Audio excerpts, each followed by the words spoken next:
माननीय पोलीस अधीक्षक सोमनाथजी खारगे साहेब यांच्या मार्गदर्शनाखाली या पथसंचलनाचं नेतृत्व करणारे परेड कमांडर उपविभागीय पोलीस अधिकारी श्रीमती सविता गर्जे आणि दुय्यम परेड कमांडर राखीव पोलीस निरीक्षक श्री विजय रंगनाथ बाविस्कर, पोलीस मुख्यालय रायगड अलिबाग यांच्या नेतृत्वामध्ये आता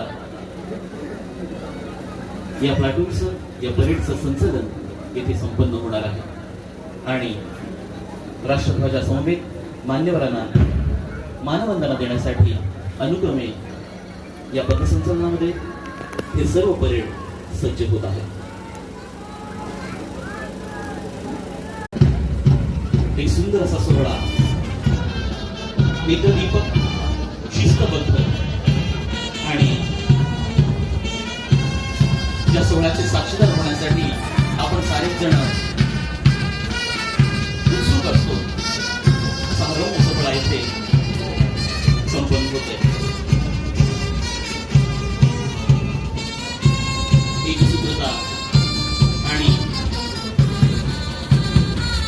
शिस्तीच्या माध्यमातून संपन्न होणार आहे संचलन।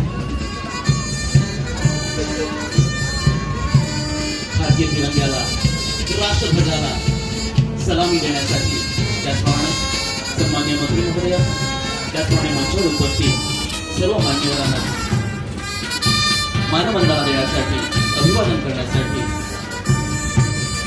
अनुक्रमे प्लाटूनचं आगमन होत आहे। परेड कमांडर उपविभागीय पोलीस अधिकारी श्रीमती सविता गर्जे, श्रीवर्धन विभाग, तसेच दुय्यम परेड कमांडर राखीव पोलीस निरीक्षक श्री विजय रंगनाथ बाविस्कर, पोलीस मुख्यालय रायगड यांच्या नेतृत्वामध्ये येथे परेड मार्गस्थ आहे। Platoon number 1, platoon commander police उपनिरीक्षक श्री शिवकुमार राजकुमार नंदगावे, रेवदंडा पोलीस ठाणे, सुपर ड्युटी राखीव पोलीस उपनिरीक्षक स्वप्नील रवींद्र सावंत, पोलीस मुख्यालय अलिबाग। निश्चितच सर्वांना विनंती आहे की टाळ्यांच्या माध्यमातून आपण